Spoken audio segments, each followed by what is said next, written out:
In today's video, I'm going to teach you how to restrict editing on a PDF using Adobe Acrobat Pro DC. This is a simple yet powerful way to protect your documents, and I'll guide you through it step by step.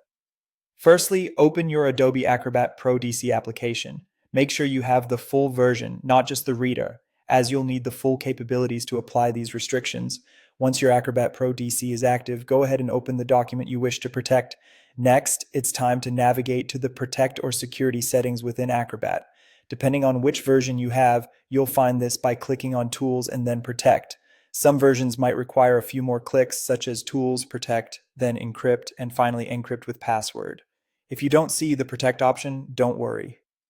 An alternative path is through File, Properties, and then the Security tab. This path is commonly found in older layouts. When you're in the Security or Permissions area, you'll have the option to choose password-based restrictions.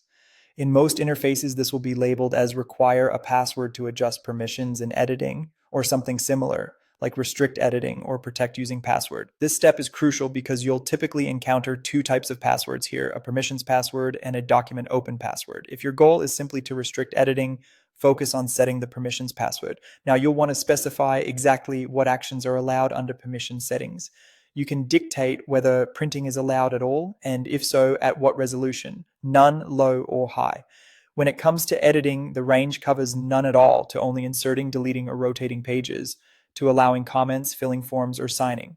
Remember, to restrict editing fully, set changes allowed to none. Also, decide if copying text, images, and graphics is permissible. Once you've set those parameters, it's time to enter a strong and memorable permissions password. Acrobat will ask you to confirm this password by entering it again. This ensures clarity and avoids accidental mistakes. After confirming this setup, save your settings. The software will prompt you to verify these changes, which seals the document's restrictions under this new password. The final step is critical, testing your newly protected PDF.